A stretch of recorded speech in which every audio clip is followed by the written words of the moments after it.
redução da maioridade penal volta a ser destaque na opinião pública nacional. Sobre o assunto, a gente conversa com o especialista em processo penal, Bruno Queiroz.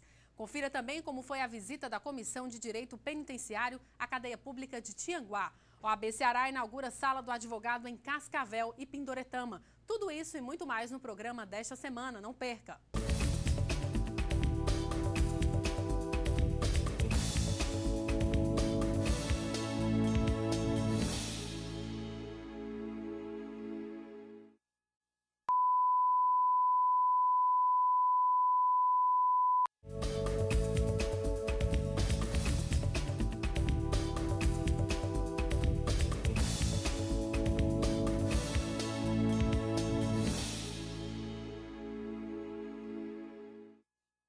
Debate sobre a redução da maioridade penal volta a ser destaque na opinião pública nacional. Advogados participam de ato público de desagravo diante da conduta inadequada da juíza que desrespeitou as prerrogativas profissionais da advocacia. O OAB Ceará visita a cadeia pública de Tianguá. A OAB reage contra a MB e diz que juiz não tem poder de multar advogado. Inaugurada sala do advogado em Cascavel e Pindoretama. No programa de hoje você vai acompanhar as dicas do quadro Mundo Jurídico e Informática. Confira também as vantagens do programa que vai modernizar a sua advocacia, o PROMAD. Tem também as dicas do OAB Prev Ceará, onde você define quanto quer contribuir por mês. Confira imagens de eventos da ordem na capital e no interior do estado no quadro OAB em Foto. Tem ainda as dicas de concursos com inscrições abertas em todo o Brasil. Chegou a hora de você ficar informado sobre as notícias do Judiciário Brasileiro e da OAB. No programa OAB na TV Mundo Jurídico, que está começando.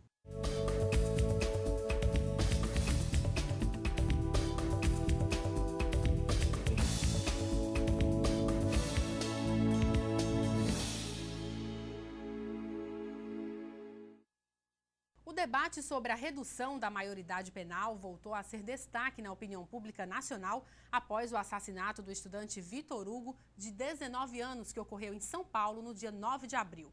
O crime foi cometido por uma adolescente de 17 anos. De acordo com pesquisa Datafolha, encomendada pelo jornal Folha de São Paulo, 93% dos moradores da capital paulista concordam com a redução da maioridade penal de 18 para 16 anos. Os pesquisadores ouviram 600 pessoas e a margem de erro é de 4 pontos percentuais, para mais ou para menos. Em consultas anteriores, feitas nos anos de 2003 e 2006, a aprovação da medida foi de 83% e 88%, respectivamente. O debate em torno deste tema também tem mobilizado esforços da classe política por todo o país. O governador de São Paulo, Geraldo Alckmin, anunciou que irá encaminhar ao Congresso Nacional uma proposta de lei que altera o Estatuto da Criança e do Adolescente, incluindo penas mais severas para os adolescentes envolvidos em crimes graves e reincidentes. No Ceará, o deputado estadual Eli Aguiar aprovou em 18 de abril requerimento no qual manifesta apoio à redução da maioridade penal. O documento obteve 19 votos a favor e 9 contra. Hoje existe um verdadeiro clamor público no sentido de que haja a redução da maioridade penal de 18 para 16 anos. Quando se faz uma lei, não se faz a lei para punir as pessoas. A lei é uma proteção, é um escudo protetor. Quando a Lei Maria da Penha foi editada, ela não foi editada para punir o marido. Ela foi editada para proteger a mulher dos agressores e dizer, olha, se você cometer atos agressivos contra a sua companheira, você será punido. Então, é a questão da maioridade penal, da redução. Não é para punir o adolescente, é para dizer ao adolescente que a partir de 16 anos, ele não poderá mais matar, ele não poderá mais sequestrar, ele não poderá mais torturar e gozar da impunidade. Já os deputados Heitor Ferrer e professor Teodoro não concordam com a proposta do colega Eli Aguiar. Não é reduzindo a maioridade penal, a idade penal, que se vai resolver o problema do jovem brasileiro, que nós temos um dos países onde se mais mata jovens. E por que é que os jovens brasileiros estão indo para o crime, para a marginalidade e para a morte? Porque o Estado se omite e não inclui esse jovem e as suas famílias na sociedade. O Estado pratica a exclusão social. Como o Estado não se apresenta em forma de serviços para estes jovens e suas famílias, em forma de escola de qualidade, em forma de lazer, em forma de medicamentos, em forma de posto de saúde, atendimento à saúde. Como o Estado não se apresenta e exclui, o narcotráfico inclui, ou seja, atrai essa criança, dando a ele uma falsa esperança de uma vida melhor. Então, a marginalidade se processa aí por omissão de um Estado que nunca se apresentou ao jovem. Quando vai se apresentar a este jovem, é em forma de policial, em forma de promotor de justiça, em forma de juiz e em forma de cadeia. Quando o jovem se depara com o Estado, se apresenta a ele essas figuras, o que obviamente não é a função nem é o papel do Estado. Portanto, a redução da maioridade penal não é solução para o problema da violência dos jovens no Brasil. Existem outras políticas públicas para se aplicar a esses jovens. Eu sou contra a diminuição, sou a favor da permanência, quiçá pode até aumentar para os 21 anos, porque dá mais tempo para o jovem, no seu processo educacional, ter uma maturidade. Eu acho que em vez de abrir mais prisões, deveria abrir mais escolas. Se dermos a todos os brasileiros a possibilidade de ter uma escola de tempo integral, o jovem vai realmente estudar todo dia, vai poder progredir no seu processo educacional e vai evitar que ele, pelo fato de não ter escola, de ter que buscar outra coisa a fazer, sobretudo partir para a delinquência. Escola que vai resolver o problema. Tudo é uma questão de educação. Nas ruas, as opiniões estão divididas, tanto em relação à medida, quanto à sua eficácia na diminuição da criminalidade. O problema está no poder público, que hoje não olha para essas crianças que estão aí nessa marginalização da droga, porque não tem o poder público para tomar de conta dessa situação de droga que está aí. Falando em centro de drogados, só vejo falar. Dinheiro, o governo federal diz que vai mandar, mas não é criado o centro de drogados para resolver esse problema, nem da família e nem das crianças. A violência, ela merece uma discussão muito ampla, porque é um problema muito complexo e envolve muitas questões, né? Mas eu acho que hoje em dia, essa lei da maioridade aos 18 anos, ela está ineficaz. Porque, por exemplo, o Estatuto da Criança e do Adolescente acabou criando um problema para o adolescente, que o adulto inescrupuloso usa o adolescente, bota ele na frente do crime, né? E eu acho que a pessoa com 16 anos hoje tem total consciência dos seus atos. Então, eu sou a favor da lei da redução da menoridade. Nossa realidade é o seguinte, muitos dos que fazem usam os adolescentes como avião, né, popularmente conhecido, vão parar de usar os adolescentes de 15 a 16 anos como avião, vai começar a usar as crianças de 9, de 10 anos, pela questão de não ter a penalidade para essa faixa etária. Então, eles vão mudar apenas de classe, vão parar de usar os adolescentes. E para falar sobre este polêmico tema da redução da maioridade penal, dentre outros assuntos, nós recebemos agora em nosso estúdio o conselheiro estadual da OAB Ceará e presidente da Comissão de Estudos da Reforma do Código Penal da OAB Ceará, Bruno Queiroz, e a professora Gabriele Bezerra, coordenadora do curso de Direito da Unicristo. Doutor Bruno, é um prazer tê-lo aqui conosco novamente. Prazer é todo nosso, Evelton. Inicialmente, eu gostaria que o senhor fizesse uma avaliação, deixasse aqui a sua percepção sobre essa questão da redução da maioridade penal, que hoje é tão debatida, tão discutida no país. O senhor acredita que ela é uma saída eficaz para diminuir os índices de violência? Olha, Evelton, nessa questão, que é uma questão tão complexa, não existe passe de mágica, né? A gente achar que nós vamos reduzir de 18 para 16, que isso vai reduzir e vai diminuir o problema e vai acabar com o problema, isso não tem sentido. A gente sabe que no Brasil, se a gente fosse depender, se as leis brasileiras resolvessem os problemas sociais, nós estaríamos já no primeiro mundo, porque nós temos muitas leis.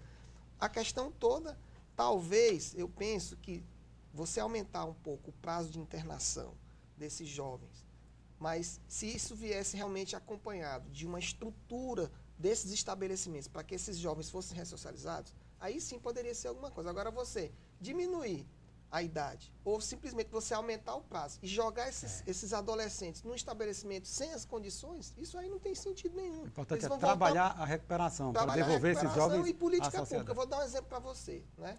Vai haver um evento no Rio de Janeiro, um evento internacional, professora, para discutir o ensino musical nas escolas, porque isso está na nossa lei de diretrizes e bases e não tem sido cumprido pelos governantes. Nunca foi implementado. Nunca foi implementado. E o ensino musical é uma política pública essencial para tirar nossas crianças das ruas, da violência, das drogas. Quer dizer, isso sim. Agora, também a gente não pode chegar para uma vítima que teve seu pai assassinado, para uma vítima, para uma esposa que teve seu marido morto e dizer assim, olha, a culpa é só da sociedade, porque esse rapaz aqui com 17 anos, ele não sabia o que estava fazendo.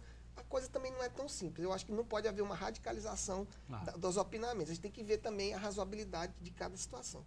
Mas eu acredito que a redução simplesmente não é uma medida adequada. Tem que ser acompanhada de políticas públicas e de uma medida emergencial nesse momento, para que não ocorra tanta impunidade. Isso gera um sentimento porque nós corremos negativo. o risco de reduzir para 16 anos e você não tem nenhum resultado, aí vai reduzir para 14, para 12, para 10. Nós estamos numa situação em que a violência ela começa a dar sinais muito gravosos, né? Hoje o Jornal Povo vem trazendo aqui que nós consolidamos agora o último quadrimestre mais violento. Nós temos aí entre janeiro e abril de 2013 a marca de pessoas que já morreram assassinadas a bala, chegou essa marca a 873 registros, né? É um número muito elevado. É um número muito elevado. E isso faz com que a sociedade ela pense com a emoção à flor da pele. Isso né? representa esse dado que a senhora trouxe, quase 7 homicídios por dia. Exatamente, exatamente. O que nos mostra que a sociedade ela está carecendo de uma determinada circunstância com a qual ela possa aliviar essa pressão, porque a violência ela cria uma pressão social muito grande.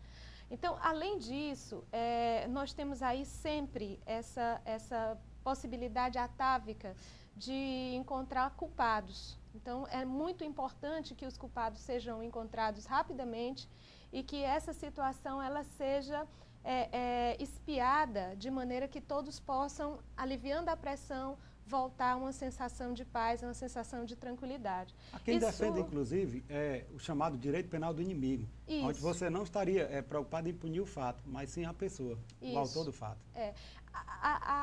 A percepção que se tem hoje, diante dessa circunstância extremamente violenta, é de que algo precisa ser feito de maneira radical e o quanto mais rápido possível. Toda essa atmosfera sempre pode ser vista como uma atmosfera que leva a erro, ela induz a erro de uma maneira muito fácil. Claro. É muito fácil, numa situação como essa, em que todos se encontram muito vulnerabilizados e também a própria mídia tem utilizado isso de uma maneira muito irresponsável, é preciso que se frise, né? É muito fácil que todos tentem criar aí um sentimento de vingança em relação àqueles supostos criminosos. Certo. E aí cria uma guerra de todos contra todos, na medida em que nós esquecemos também que esse número de mortos, ele tem cara, ele tem cor, ele tem classe social, ele tem gênero. Então é muito importante que a gente diga que essas pessoas que morrem e que morreram, por exemplo, elas são na sua grande maioria jovens, né? Elas são, na sua grande maioria, do sexo masculino, elas são, na grande maioria, pessoas da classe social mais baixa, né? E são pessoas que já estavam à margem da sociedade. Então, são pessoas que, na verdade, já estavam ou completamente excluídas desse sistema, que é um sistema perverso, ou pessoas que estavam tentando entrar no sistema de uma maneira um tanto quanto obtusa. Por quê? Porque usando a porosidade que o sistema oferece, ou seja, pela marginalidade, pelo crime. Então, na verdade, o que nós estamos aí é diante de um momento em que tudo leva a crer que uma medida radical possa resolver a situação.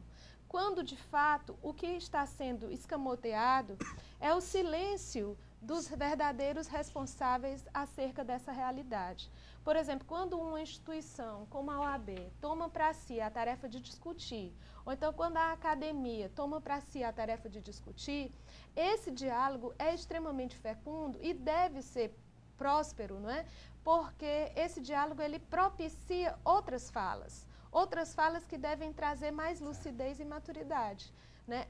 Assim é que eu acredito que falar hoje, nesse atual panorama, da redução da maioridade penal só pode nos trazer uma realidade muito pior, muito mais violenta e muito mais excludente e marginalizante no futuro. Hoje, nós temos aí, só para finalizar essa reflexão, hoje nós temos aí um sistema de justiça que é, de fato, inoperante. Nós temos a ausência de políticas públicas sérias que efetivamente coloquem a proteção e a tutela ao menor, de modo que ele não se torne mais um excludente e mais discriminado ainda. E, além disso, nós temos esse silêncio do próprio governo do Estado. Se nós fizermos uma análise mais específica em relação ao Estado do Ceará, é preciso que a gente dê voz a todos esses atores, né? Aqueles que estão no sistema de justiça, aqueles que estão encarcerados, aqueles que estão cuidando das políticas públicas, aos menores que hoje se encontram sob a tutela do Estado e também ao governo do Estado e ao governo federal, para que todos possamos, junto com a sociedade civil, dialogar francamente a respeito das nossas responsabilidades. Doutor Bruno, um outro ponto bastante polêmico dessa reforma diz respeito à descriminalização do uso de entorpecentes.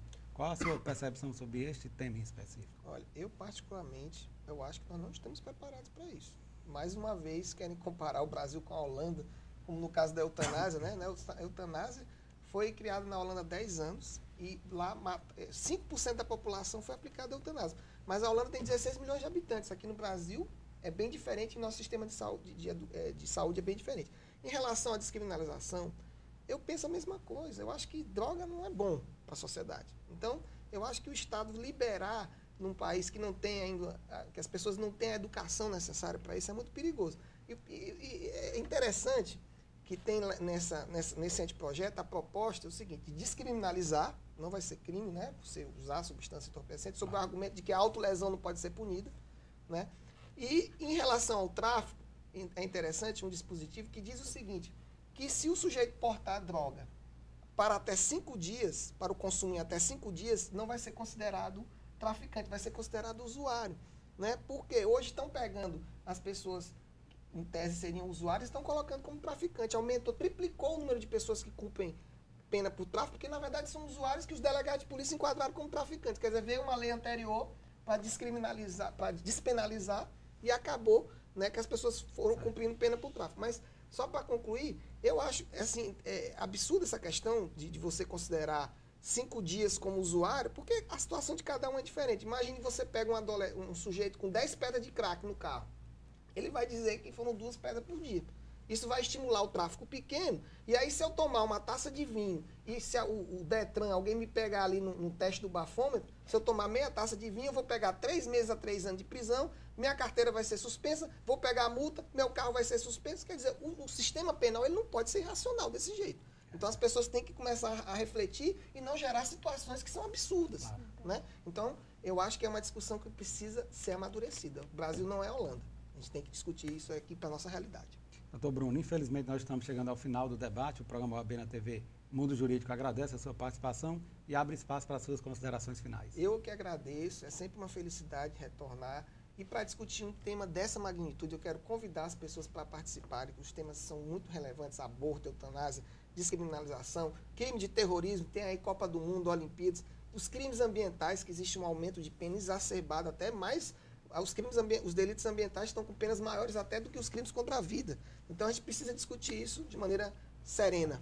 Tá? Professora Gabriela, suas considerações finais. Eu primeiro agradeço, né, quero agradecer a oportunidade, meu nome, em nome da Unicristos, do curso de Direito de maneira geral, esse time de pessoas tão fantásticas, né, composto por professores como o professor Bruno. Né, quero agradecer ao OAB essa oportunidade de, junto conosco, dialogar sobre um tema tão palpitante. Quero também convidar a todos, dizer que a casa está aberta para todos que estiverem interessados nessa discussão. E, finalmente, quero dizer que isso alegra profundamente a minha alma como advogada, porque é exatamente esse o papel do advogado.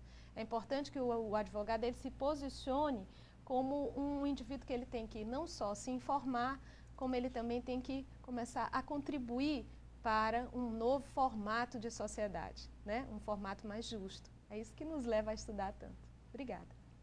Ivelisse, A Comissão de Direito Penitenciário da OAB Ceará visitou no último dia 3 de maio as dependências da cadeia pública de Tianguá. Confira. A comissão, formada por 6 advogados, visitou a cadeia pública de Tianguá.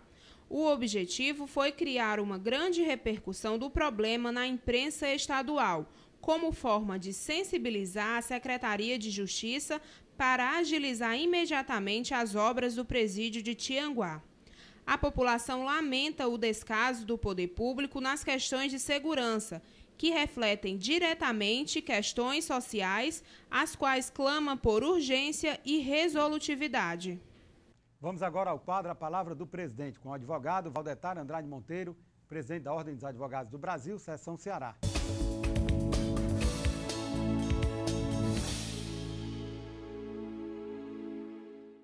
Caros colegas advogados e advogadas, esta semana a OAB realizou um ato histórico.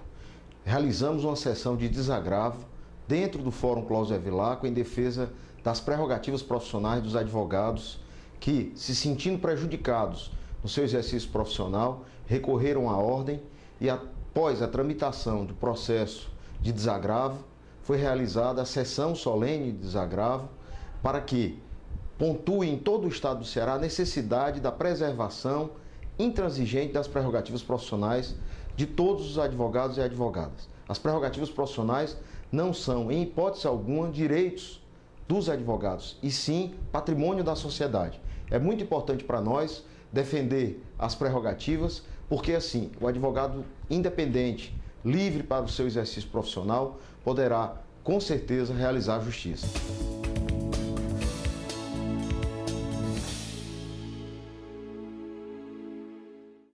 O presidente nacional da Ordem dos Advogados do Brasil, Marcos Vinícius Furtado, classificou de lamentável e equivocada a posição da Associação dos Magistrados do Brasil de se estabelecer uma multa ao advogado que abandona a causa. A AMB ingressou como amicus curiae na ação direta de inconstitucionalidade de número 4.398 da OAB, que questiona a constitucionalidade do artigo 265 do Código de Processo Penal, segundo o qual o defensor não pode abandonar o processo senão por motivo imperioso, comunicando previamente ao juiz, sob pena de multa de 10 a 100 salários mínimos, sem prejuízo das demais sanções cabíveis.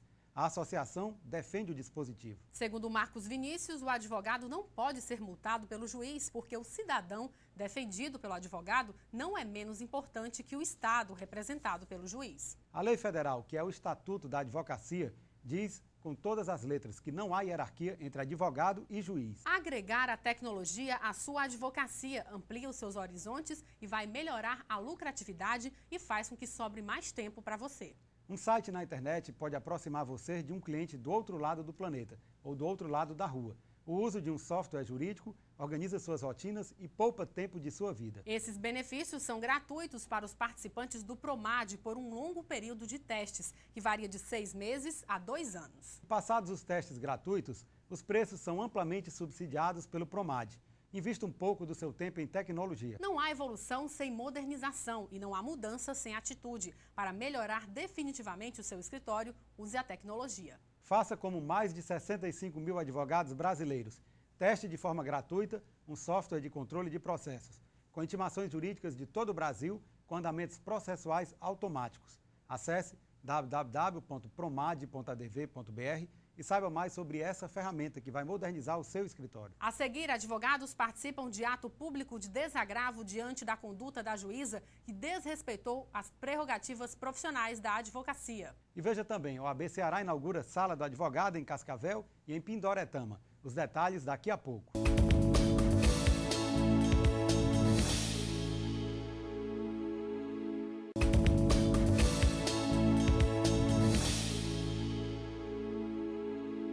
Dezenas de advogados participaram no dia 2 de maio de um ato público de desagravo diante da conduta inadequada da juíza Maria Ilna Lima de Castro, que recentemente desrespeitou as prerrogativas profissionais da advocacia. A manifestação ocorreu no átrio do Fórum Clóvis Bevilacqua e também foi prestigiada por conselheiros estaduais e membros da diretoria da OAB Ceará. Cada dia mais está mais difícil advogar, está mais difícil exercer a advocacia, porque cada vez menos se preocupam com as responsabilidades que se tem que ter com o judiciário, com o exercício do acesso à justiça, exercício esse que simbolicamente é representado por entrar com a petição.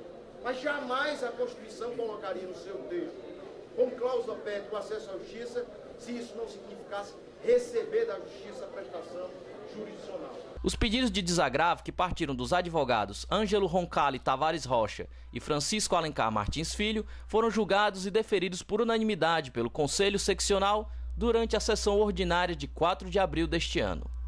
José Navarro, coordenador do Centro de Apoio e Defesa do Advogado e da Advocacia, detalhou os casos de desrespeito da juíza da 12ª Vara Criminal da Comarca de Fortaleza às prerrogativas profissionais dos advogados. Na verdade, o que originou esse ato de desagravo foram duas situações.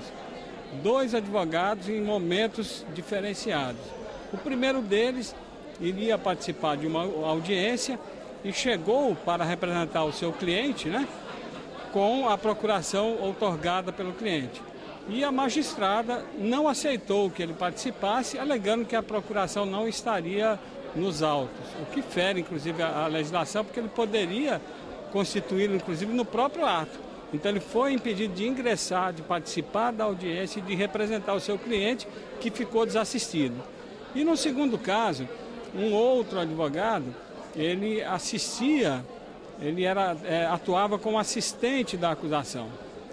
E, nesse caso, a magistrada orientou e disse à sua cliente que ela não precisaria de ter contratado um advogado para assistir à acusação, porque esse era o papel do Ministério Público e incentivando o cliente a desconstituir o seu advogado. Para o relator do processo, que culminou com o ato público de desagravo, é dever da OAB defender o exercício da atividade profissional e promover uma relação equânime com o judiciário. Olha, na análise do processo, a gente é o mais imparcial possível, a gente é imparcial, para ser sincero.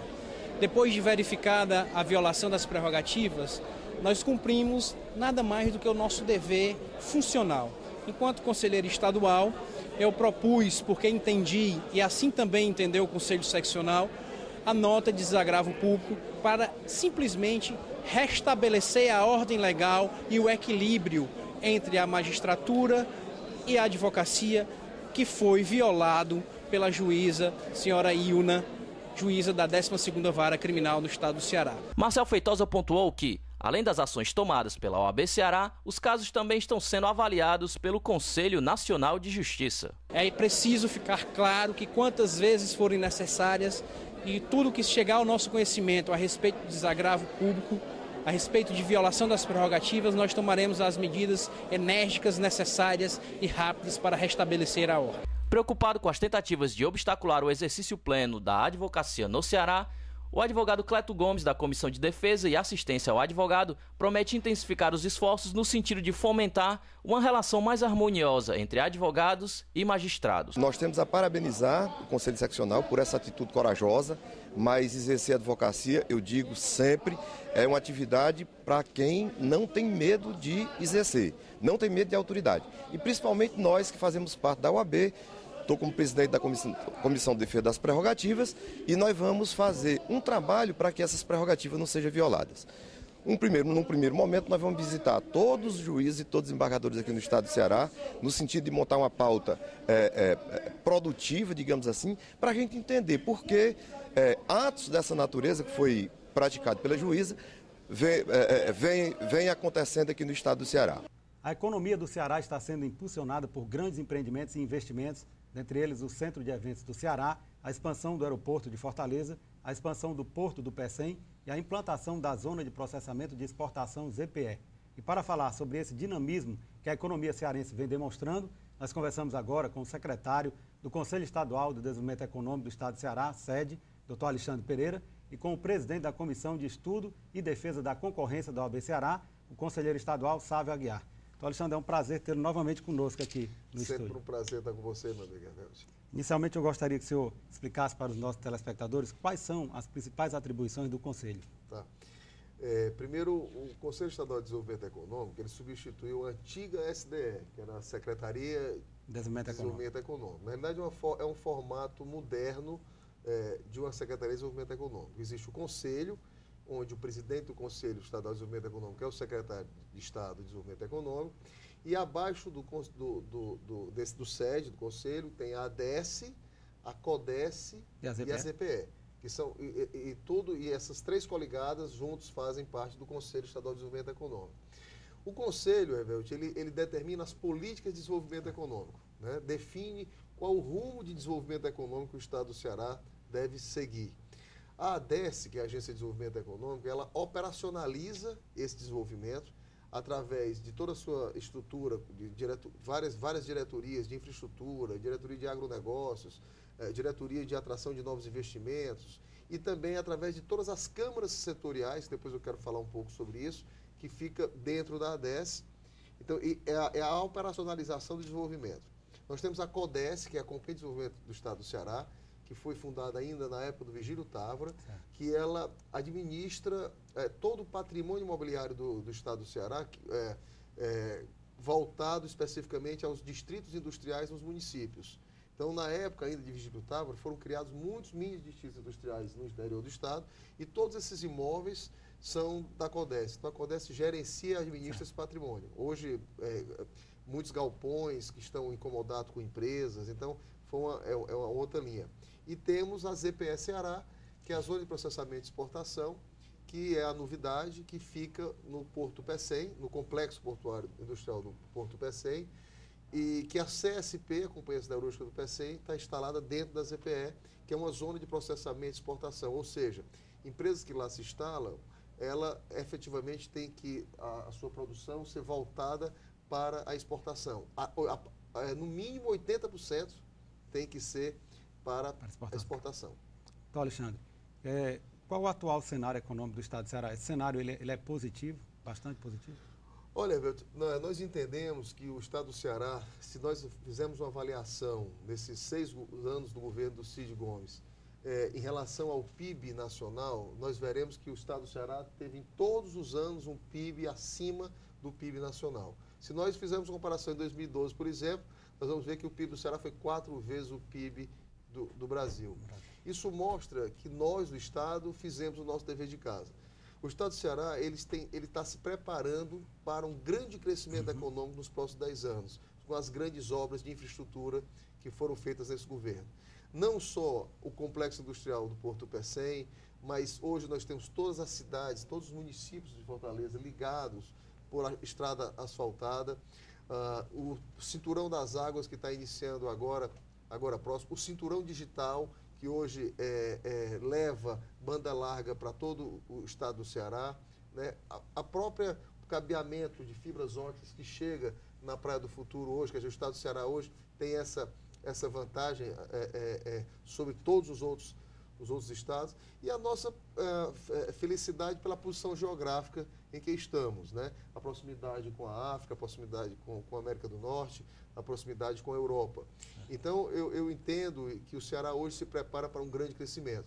E as pessoas muitas vezes perguntam sobre o complexo industrial do Porto Pecém, que hoje é uma realidade, né? Que isso há alguns anos era um sonho e hoje é uma realidade, porque nós temos lá duas siderúrgicas sendo montadas, a CSP e a Silat, nós temos 2 termoelétricas e mais uma do Grupo Indesa sendo montada, nós temos um porto que cresce 20% ao ano, né, nos últimos 3 anos, hoje já autossustentável, já não é mais o governo do Estado que mantém o porto. É um crescimento significativo. Então, quer dizer, um porto com sustentabilidade. Então, eu digo muito assim, quem quer saber o que é que vai ser o complexo industrial do Porto Pecém hoje, vá visitar a Suape e veja como é que está a Suape, que Suape há 10 anos atrás era exatamente como nós estamos hoje. Né? Doutor Sávio, diante deste novo cenário, há necessidade de termos cada vez mais advogados preparados na área econômica para atender esta demanda? Sem dúvida, Hervelt. Essa tem sido a nossa principal preocupação já há 3 anos, quando iniciamos os trabalhos nessa comissão que estuda o direito econômico, que tem essa visão da concorrência, trazer para o Estado do Ceará esse novo enfoque que é o direito econômico. A gente sente uma carência muito grande, tendo em vista essa matéria, ela ser trabalhada, ser bastante explorada no eixo sul-sudeste, onde você vê grandes bancas, você vê grandes advogados, e é um mercado extremamente rentável. E aí o Estado do Ceará estava aqui meio que na contramão desse crescimento, porque nós crescemos, tendo um crescimento avassalador no que concerne à economia e a advocacia não estava acompanhando. Então, o nosso sentimento no primeiro momento foi trazer para a discussão essa matéria da economia, trazer e tentar demonstrar para o advogado que a sua capacitação é, sem sombra de dúvida, o de mais importante. E aí chega a Comissão de Estudo e Defesa da Concorrência, para dar esse suporte, para trazer grandes discussões, trazer parcerias com o governo do Estado, buscar informações, enfim, mostrar para o advogado a sua importância para que nós não importemos, para que nós não tragamos de fora a mão de obra que é possível que nós tenhamos aqui. A Fundação Escola Superior da Advocacia do Estado do Ceará, a FESAC, ela lançou, eu diria até de forma pioneira, um curso de pós-graduação em Direito Econômico, que com certeza facilitará a preparação dos advogados que queiram atuar nesta área. O senhor poderia falar um pouco sobre a importância deste curso para os advogados? Bem, Herbert, aí foi mais um ponto que a gente tem que enaltecer a ordem, que através dessa Fundação Escola, a FESAC, lá do nosso colega Caio Falcão, juntamente com a FAMetro, pensaram nesse curso. E aí a gente tem a felicidade de coordenar essa especialização, que é mais um start para demonstrar para o advogado, para a classe, e não só isso, ele é um curso multidisciplinar, onde nós podemos ter a participação de administradores, economistas, porque ele traz a visão do direito econômico e da gestão de negócio. Justamente para quê? Para trazer esse conhecimento, tentar qualificar o profissional, e aí o nosso colega advogado, para essa área do direito que, sem sombra de dúvida, tem um crescimento avassalador e que necessita de especialização. E aí chega a FAMetro, chega a FESAC, a ordem chancelando para que nós possamos ter profissionais habilitados e aí sim fazer frente aos estados do Sul e do Sudeste, não sendo necessária a importação de mão de obra.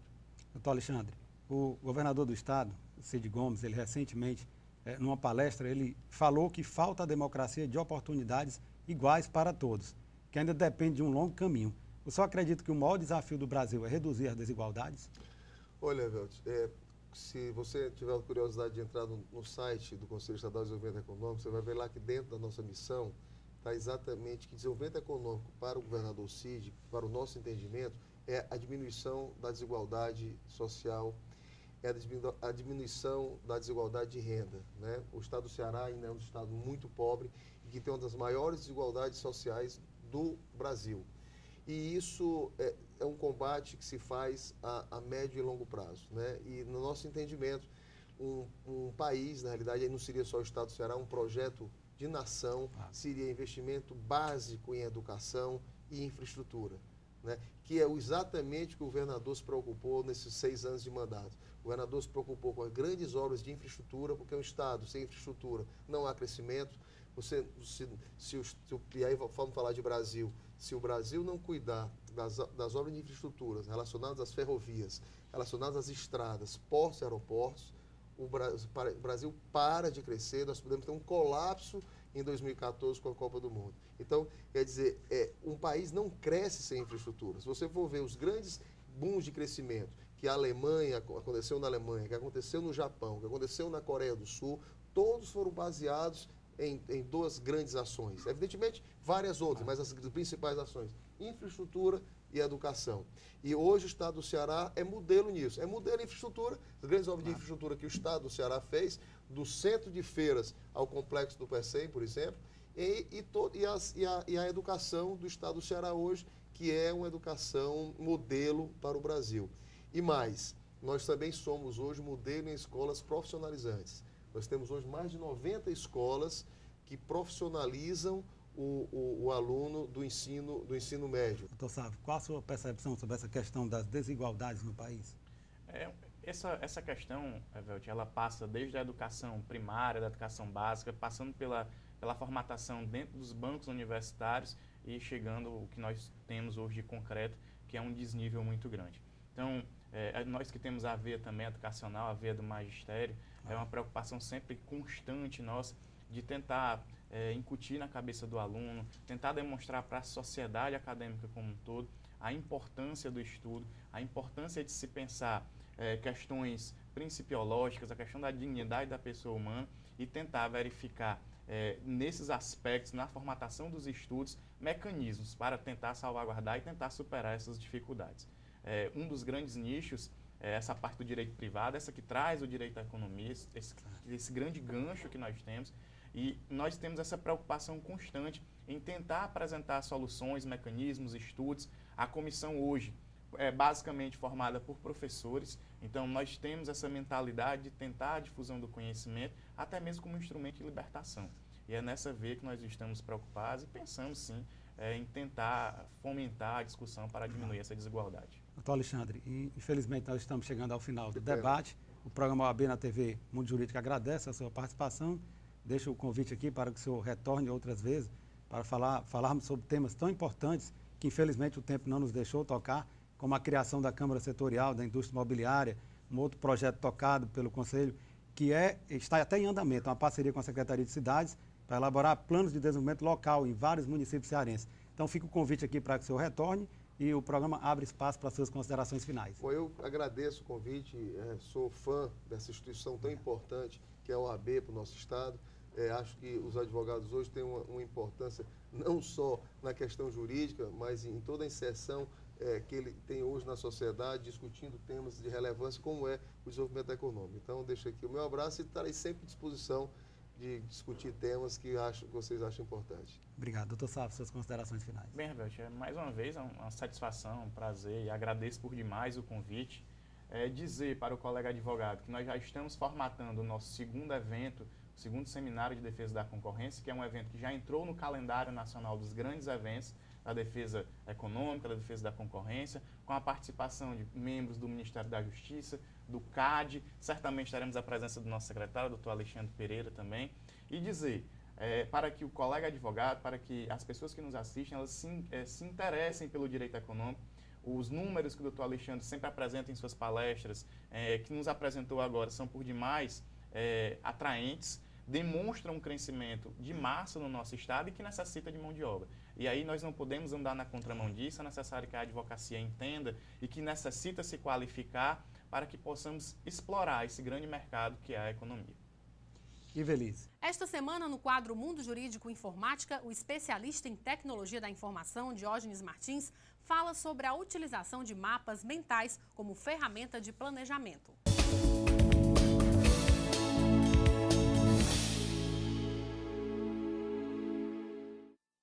Olá, já imaginou defender uma causa judicial sem conhecer todos os fatos, sem qualquer planejamento prévio?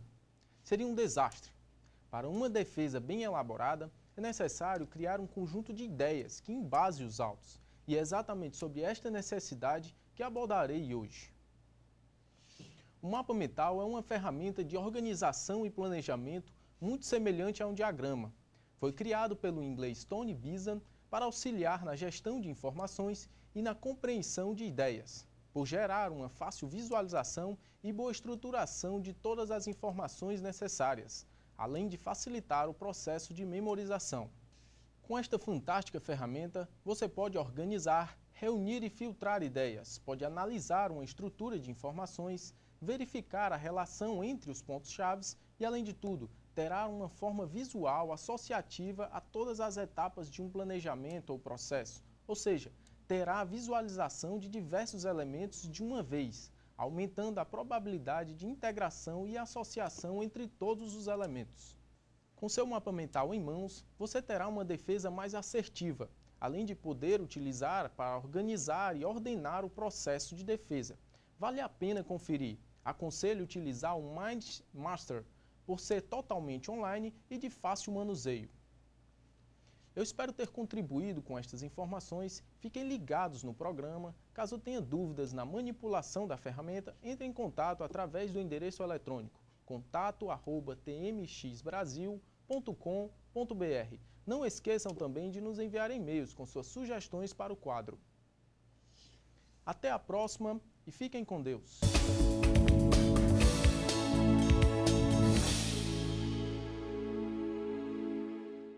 A seccional cearense da Ordem dos Advogados do Brasil inaugurou no início deste mês de maio novas salas de apoio ao advogado nos municípios de Cascavel e Pindoretama. A sala foi inaugurada nas dependências do Fórum Desembargador Carlos Facundo, da comarca de Cascavel, proporcionando mais comodidade aos advogados quanto às práticas jurídicas. A inauguração das salas da instituição nos fóruns é um passo importante neste objetivo. É uma forma de ampliar o trabalho da OAB Ceará, como destacou o juiz titular da primeira vara da comarca de Cascavel, Romel Moreira. Para ele, a sala da OAB Ceará é de fundamental importância para melhorar a estrutura dos advogados que militam na cidade e também aqueles de trânsito. Em Pindoretama, a sala do advogado é a 5ª a ser inaugurada este ano pela atual gestão da OAB Ceará. Além de Cascavel e Pindoretama, também foram inauguradas mais 2 salas, uma em Redenção e outra em Baturité. A Previdência Complementar fechada no Brasil vem crescendo a cada ano. O brasileiro percebeu que é preciso pensar no futuro, poupar hoje para ter qualidade de vida amanhã. Essas pessoas, quando tiverem tempo, terão também dinheiro para desfrutar bons momentos. Na prática, os planos de Previdência Complementar funcionam como uma poupança. É um investimento de longo prazo e uma forma de investir bem flexível e transparente, em que você pode acompanhar, através de extratos, a rentabilidade de seus investimentos. Formar uma reserva financeira para realizar um sonho e planejar uma aposentadoria segura a longo prazo, além de uma renda para o caso de invalidez e uma pensão paga aos seus beneficiários caso ocorra alguma fatalidade. Estes são os principais objetivos de quem já aderiu ao Plano de Benefícios Previdenciários do advogado OAB Prev Ceará. Não perca tempo, faça já o seu plano de previdência complementar e garanta o seu futuro. Para mais informações, ligue para 3464-3991. E a seguir, no quadro OAB em Foto, você confere imagens de eventos da Ordem na capital e no interior do estado. Confira ainda as dicas de concursos com inscrições abertas em todo o Brasil. É daqui a pouco no programa OAB na TV Mundo Jurídico.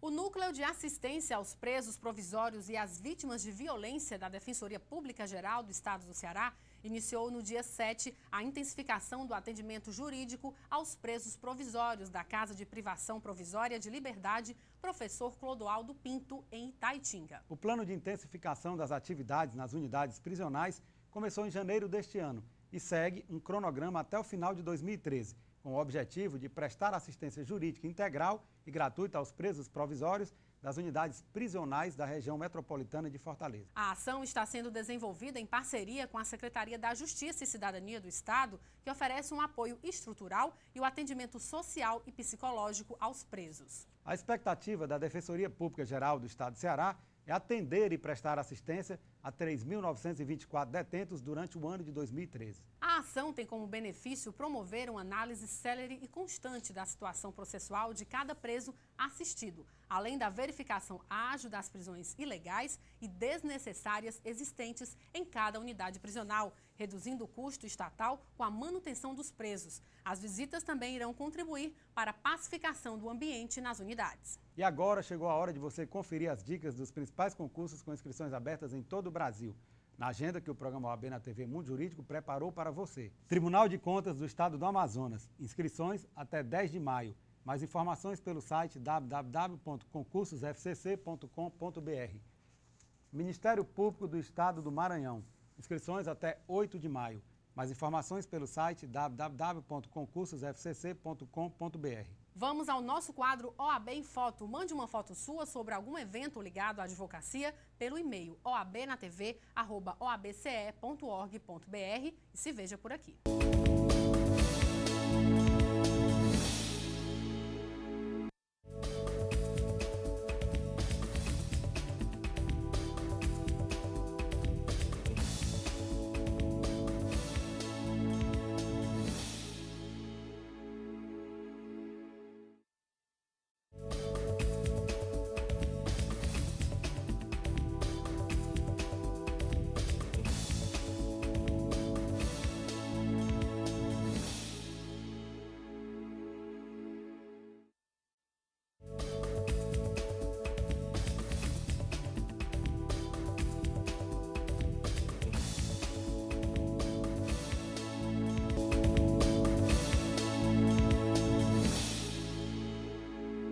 programa OAB na TV Mundo Jurídico de hoje termina aqui. Lembrando a você que nos acompanha que o programa é transmitido pela TV Fortaleza, canal 61.4, às quartas-feiras, às 7 da noite, com reprise aos sábados e terças, às 1h30 da tarde. Já na TV O Povo, canal 48, o programa é exibido às quartas-feiras, às 22 horas, com reprises às sextas, às 11 da manhã, sábados, às 22h45 e aos domingos, às 10h15 da manhã. Assista também pelo site da OAB Ceará. Aqui você fica informado sobre as atividades da Ordem dos Advogados do Brasil, Secção Ceará, e as ações desenvolvidas em apoio aos advogados e à população do nosso estado. Caso você queira enviar sugestões, é só mandar um e-mail para a gente. Anote aí, oabnatv@oabce.org.br ou através do Twitter, @OABCE. Obrigada pela companhia e até a semana que vem.